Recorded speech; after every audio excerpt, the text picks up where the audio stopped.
welcome to another edition of Around the Valley, where the topics are real, but the points are completely made up. I'm your host, Wier, and the way the show works is we take several national and local sports topics and debate them for your viewing pleasure with a rotating guest of panelists. At the end of the show, I will arbitrarily award one of them with the People's Championship and give them 30 seconds of rant time. So before we get started, let's meet our panel. First, we have to my left a BC alumnus who is a former ESPN cover boy. Please welcome Greg Manakis. Oh, thanks, Will.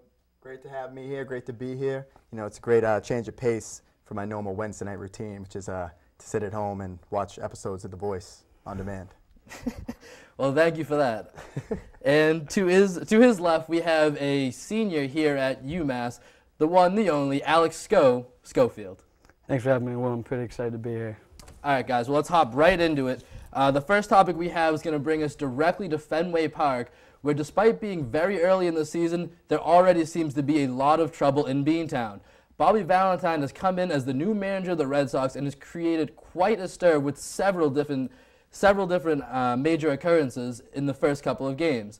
Recently, this past weekend, it began when he criticized Kevin Youkilis, all-star third baseman for the Boston Red Sox, by saying, quote, "I don't think he's as physically or emotionally into the game as he has been in the past for some reason. But it seemed, he's seeing the ball well, got those walks, got his on-base percentage up higher than his batting average, which is always a good thing, and he'll move on from there." That was a quote from Bobby Valentine to Channel 7 in Boston that aired Saturday night and was reported Sunday morning and caused quite a stir with Kevin Youkilis sitting out that Sunday. So, Greg, what I want to ask to you is, what do you make of these comments? Is Bobby V already losing some of the veteran members in this Red Sox clubhouse? Listen, the one thing I have to say about Bobby V is that he is the polar opposite of Terry Francona. Okay, Bobby's opinionated, he's blunt, and it's well chronicled that his shenanigans have caused major rifts in organizations in the past, leading to his loss of employment in other organizations. Now, Tito was always going to go to bat for his players, always. Kept the same lineup. Whenever the media asked him questions, he always mentioned how he was going to stick with his guns, right? And now Bobby V, former ESPN analyst who trashed the Red Sox last year on ESPN, trashed Josh Beckett, trashed Carl Crawford, and now he's coming in here and immediately starts trashing Kevin Youkilis. I don't know how that's going to work out. No, I totally agree with you. I mean, he has a reputation of, calling out players that, have played for him, calling out, the teams that he's been a manager for, and this does nothing to help his reputation whatsoever. When you look at a guy like Bobby V, who's so outspoken, saying something like this to a guy who's a staple in, 2 World Series rings, it's not going to get you the trust and loyalty of your players. And something that Adrian Gonzalez said in spring training was, it takes time to build trust. When you lose that trust, you're not going to get it back. So when you come out here within the first couple of weeks of the season and you're firing at Kevin Youkilis, saying that he's not fully there, it's really, really hard for him to gain the trust back of his players at this point, I think. Now, you mentioned Adrian Gonzalez's comments from spring training, and immediately after these Kevin Youkilis comments on Sunday, Pedroia immediately stuck up to Kevin Youkilis' aid and said, "That's not how things are done around here," and even alluded to Bobby Valentine's stint in Japan as to maybe that's how things are done on the other side. But what do you think to Pedroia immediately jumping to Youkilis' side? Does that show the team continuity that's been built with some of these veterans over the years, or is this clearly going to make it a players versus manager type ordeal very early in Bobby Valentine's tenure as Red Sox manager? And this is one thing that really had me interested when the story broke, is that Bobby V is coming into an organization where the superstars are already set. You know who the leaders in the clubhouse are, and obviously they didn't do a good job last year. But Bobby V needs a team that he can mold and shape to his personality, and he's not going to have that with the Red Sox. Okay, they're very used to the way Terry Francona used to manage them, which was laid back, supportive, and Bobby V's completely different. As I said, he's the polar opposite of Terry Francona. And if the Red Sox organizational plan is to change the whole face of the franchise and say that they're going to go away from the big spending of the past and start building more from the farm system up, then I believe that Bobby V is the good fit. But I think this is a one-year experiment, and if it doesn't work, Bobby V's gone at the end of the year. And with that, you mean it's like Bobby V is going to come in and he's not going to be able to really mold these guys because, like you said, they're already superstars in the Red Sox organization. And if he wants these guys to completely change the way that they have been playing under Tito Francona, then he's not going to be able to get that to happen right away. But it seems like Ben Charrington came out and he took Bobby V's side on this issue with calling out Youkilis, saying that he thought that his statement was just misinterpreted, saying that he thought we weren't seeing the Youkilis of the past when he's coming out hitting 300 quickly. And I think that it's going to end up being the manager and the managerial side of the organization against the players, because they all love Tito, they all back Tito, and Tito had their backs. And I think coming out of the gate, we're seeing without Theo, without Tito, we're seeing a complete divide in the players and the manager. Well, real quickly, of note, Youkilis, to Bobby V's credit, is only batting 176 to start the season with a 237 on-base percentage. So, real quickly, is this something that you think Youkilis will turn around? He's coming off a very rough spring training. So, do you think this is something that is going to turn around based off Youkilis' history, or is it something to watch out for? Well, the thing about Uke is that he's been dealing with injuries in the past years. The number of games played, they've dropped considerably. 2007, 145, 145, 136. 2010, 102. 2011, 120. And it's been a steady decrease in his average when he peaked in 2008 with 312. So it could be the telltale signs of age. Uke is 33. He's not a spring chicken anymore. And he's well past his offensive and defensive prime. He's a little banged up, too. And for his sake, I hope his numbers start going up, because this is an option year for him. He has a $13 million option at the end of the year. And there's this great prospect at third base in Pawtucket, Will Middlebrooks. He's hitting 363 right now. And if he does not pick up his game, they might not pick up that option and bring up this kid from AAA. All right, well, certainly some things to keep our eye on here in the baseball season that is just underway, barely under 2 weeks old. Please tune in again to Around the Valley. I'm sure we will have much more to debate on those topics. Now, switching back to the UMass campus, the men's lacrosse team is in the middle of a phenomenal, magical season. They are 11-0 and ranked #1 overall in the NCAA. They have one final remaining game at Gillette Stadium this Saturday against Hofstra before they will enter the NCAA tournament. However, the buzz on campus has been to a minimum, if at all. So what I want to know is, especially from you, Alex, what have you been hearing around campus about this lacrosse team, and what are your thoughts on what the campus involvement has been towards this team? Well, to answer your first question, what I've been hearing about it is I've been hearing nothing. There's not much talk about this team at all. And, this is the first #1 ranked team we've had at UMass since Calipari had Marcus Camby back in '95, '96. So for them to not be getting any credit at all is pretty ridiculous. I mean, they've beaten a #12 team, #11 team, a #14 team, and a #19 team, all in 11 games. So obviously they're playing good talent, they're winning big games, and they're just not getting any recognition. I think that's because the marketing department here is pretty subpar. They're not giving them a lot of credit. They're really not promoting the team at all. And I think for them to get the credit that they need and the recognition they need for being a #1 team, it all starts with promoting it from the school itself. Okay, and as a contrast, Greg, what I want to know from you is, as a BC alum, is there anything that you can compare this to from your tenure when you were an Eagle? Any type of sport that was kind of under the radar? We know BC is a phenomenal hockey program, their basketball program down this year, but usually some of the major sports they've really flourished in. But a smaller sport like this, has there been any example that you could compare this to from your days as an Eagle? Well, it's tough because being from Massachusetts, being from Boston, we're a city and a state that's dominated by an unbelievable stretch of professional success with the big four sports, okay? And then you have these college teams, and especially a smaller, less popular sport like lacrosse at UMass, and it's really tough to just gain any following from a fan base outside of the school. And as Alex was saying, even people at the school don't really know about the team. Now at BC, I know BC fans get a lot of flack for being quote-unquote super fans, which is kind of a slight at them, because we show up for big games. We'll go to the basketball games against Duke, against UNC, but we won't go to a good game against Wake Forest a couple of years ago when Wake Forest had 3 NBA players on the team, but no one really knew about it because no one really cared. And even the hockey team. When I was at BC, the hockey team, I would go to some of the games just because I was supporting the Hayes brothers from Dorchester, and I would go to a game here and there. But if it wasn't the Bean Pot, and if you weren't a sex-crazed jersey chaser, you probably weren't at the game. Well, definitely a topic that we're going to keep our eye on here on Around the Valley, and we will have more from you next week after they finish up their season against Hofstra, and the NCAA tournament brackets will be set, and hopefully head coach Greg Cannella and the UMass Minutemen can make a long run into this tournament. Now, switching gears, we're going to move on over to the NFL schedule, which was released earlier this week, and especially considering the Patriots, based off of last year's results, they have the easiest strength of schedule at 45.3. On the flip side, the champion Giants have the strongest strength of schedule. So, guys, my first question to you is, what games for the Patriots jump out at you from this schedule?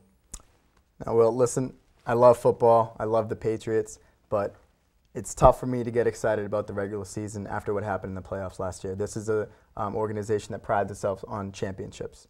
Okay, so if I had to say, just to answer your question, I'd say Week 5, is it, against Peyton Manning and the Broncos? Yep. Okay, so I'm looking forward to that game, the rematch against the Giants, looking forward to that game, but I honestly don't really care. I really don't care.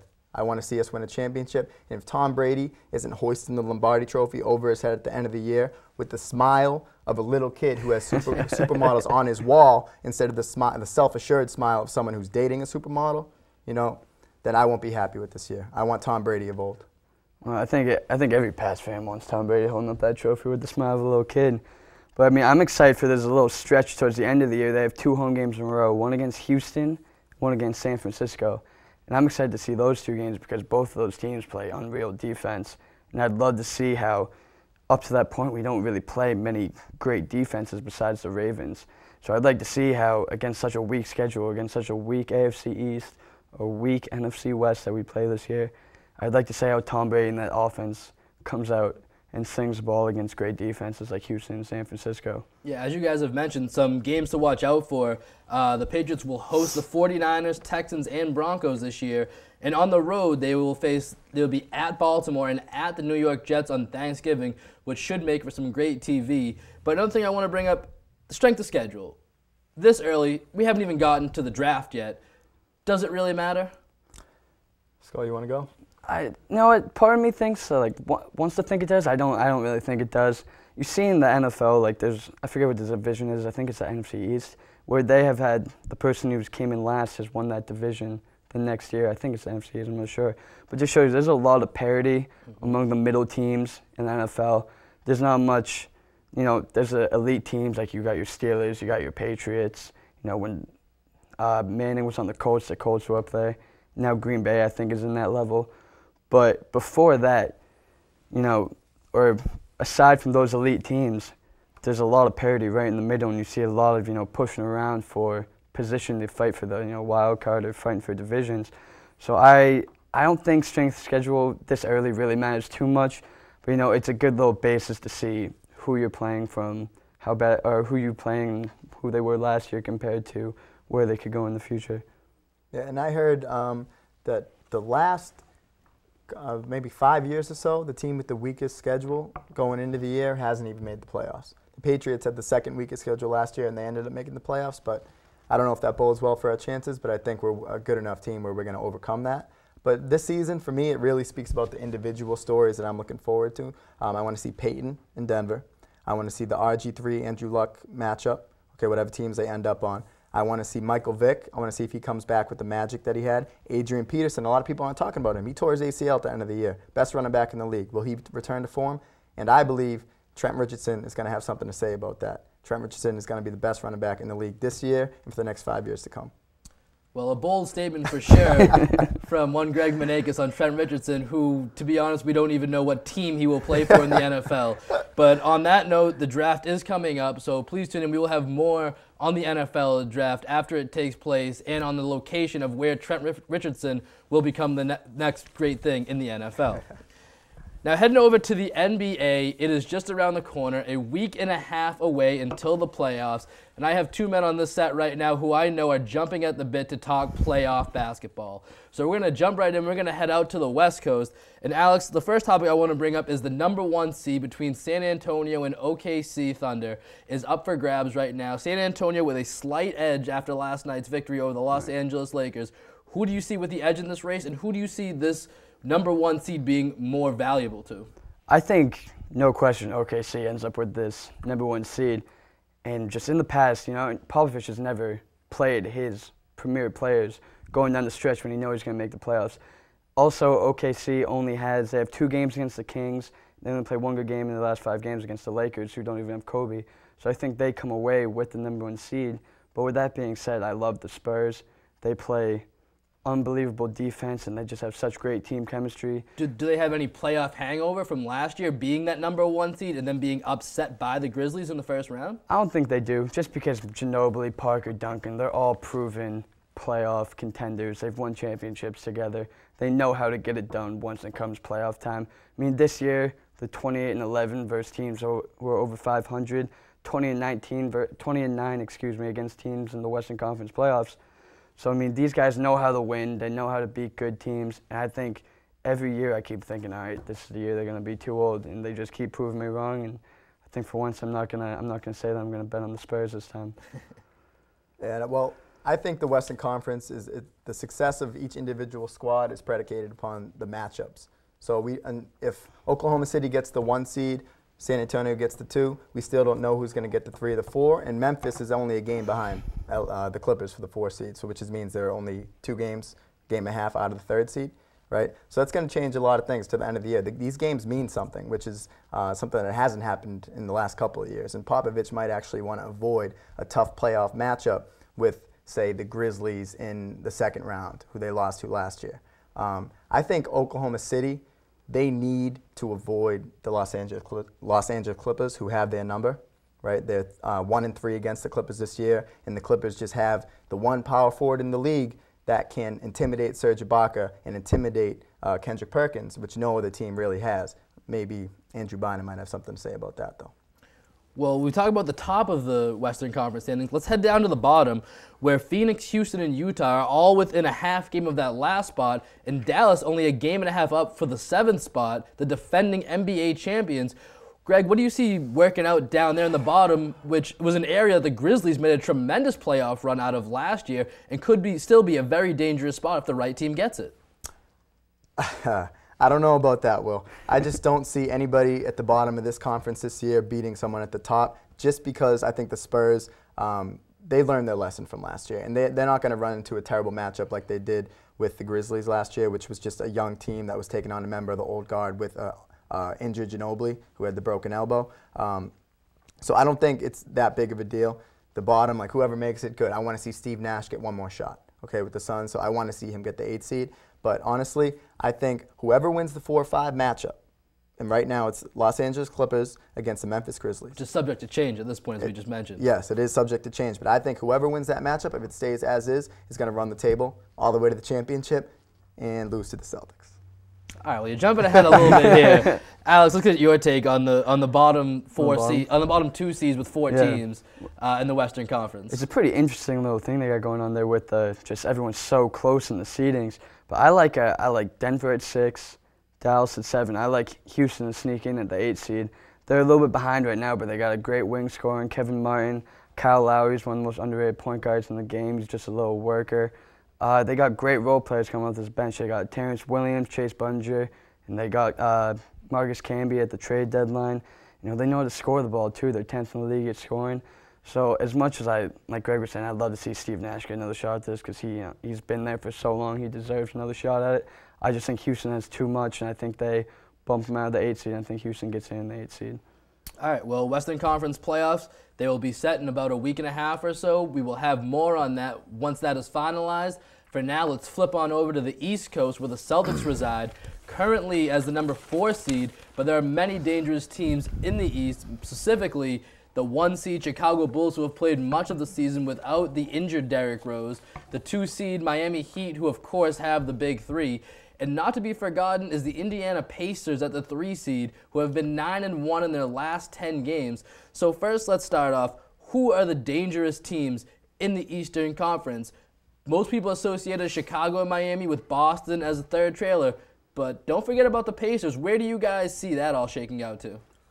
Well, I see the East is clear-cut into subdivisions, okay, of the playoff teams. You got the surefire contenders that are recognized by the national media as contenders in the Heat and Bulls, okay? You got a contender in the Celtics, but you never know with their health And with their age, and they have a rough road to the championship. They're going to have to beat 3 very good teams just to get to the championship. And then you have the if we get hot teams. Okay, you got New York, you got Atlanta, and you got Indiana.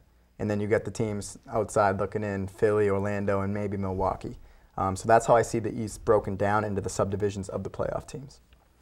No, I agree with you on that. There are definitely subdivisions, but also, like you said, the matchups in the playoffs matter a whole lot. And I'm huge on the Indiana Pacers. I love how they distribute the ball. They got 6 guys scoring more than 10 points. They got 2 guys who get 9 points a game. So they have a bunch of guys scoring the ball. They got Danny Granger up at 18 a game. He's clearly their leader. They have great size. Hibbert's huge, a 7'2" guy. Hansbrough, David West, they got great size, getting 43.7 boards a game. It's just too bad if the season were to end today, they'd end up against the Heat, who I don't think they match up well against at all. Heat can run you out of the gym really easily with D. Wade and the freight train LeBron James out there. But I don't know, I think no matter what, I think this Eastern Conference goes through Chicago. As much as I'm a Celtics fan, as much as I love how they're playing right now, Tom Thibodeau has that team playing phenomenal defense. As long as Derrick Rose can get back to what we all know he can do, I think Eastern Conference has got to go through Chicago. Clearly, Chicago has been the most solid team in the East throughout the year. But a team that you brought up, Greg, that I would really like to talk about is the New York Knicks, who this past Wednesday put on one of the most incredible shooting displays that I've ever seen, and a combined effort of a triple-double from Carmelo Anthony and 50 points combined off the bench from J.R. Smith and Steve Novak, who I believe broke into our studios and stole our championship belt. And what I want to know is, you both mentioned matchups. This team has Amari Stoudemire possibly coming back within the next week or two, and even a very outside chance of Jeremy Lin being healthy for the playoffs. Not something that they should count on, but is this a team that who has been playing fairly well ever since Mike Woodson took over, actually very well? Are they a team that can sneak up and maybe win a series or 2, or even find themselves in the Eastern Conference Finals? Well, I just don't think so. I don't see it. I don't think they can shoot 19 for 32 from three-point land like they did last night, which was absolutely insane. You're never going to see it again this year. Okay, Carmelo had his second triple-double in his career. Okay, he's not going to do that again. Carmelo's not going to have the open shooters where he's just going to be like, oh man, Steve Novak is on fire tonight. J.R. Smith has that one game which he has every 2 or 3 years where you just want to see him shoot the ball. Right? And it only up being a half yesterday, but he always seems to he catches fire at times, you know. But as a team, they do have a lot of firepower, but that very much depends on Amari's health as well, I would think. Well, right now they're the 7th seed going up against the Heat.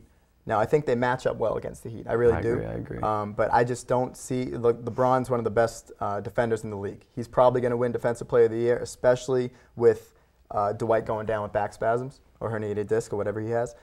Chandler's also in the running for that. But I just see the Heat they just have a little more depth in terms of star power right now. The Knicks have more depth overall, but I think the Miami's big too, and the drama queen Chris Bosh, I think they'll overtake them. Yeah, I'm not sure the Knicks could beat the Heat in the first round, but I think they could, because they have such great matchups with them. I think they could definitely give them problems. I like Shumpert guarding D. Wade. Shumpert plays some great perimeter defense. The point guard position's a wash anyways, so it doesn't really matter.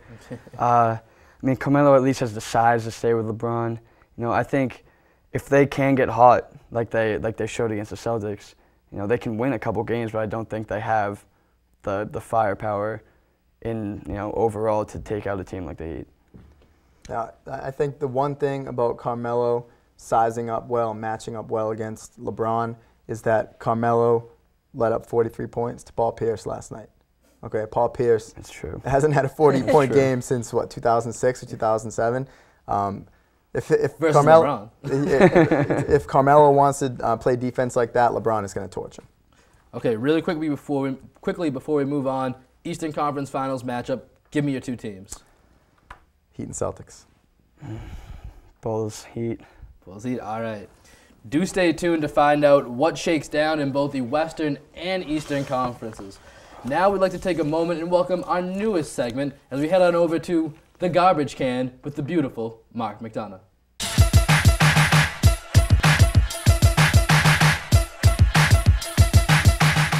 Hi everybody, I'm beautiful Mark McDonough. You might remember me from a few weeks ago on Around the Valley. Since then, every day at Amherst Media, thousands of gorgeous women have been lining up, demanding that I get back on TV. Well, finally, we appeased them. I'm here to do a new segment each week, which we're calling The Garbage Can with beautiful Mark McDonough.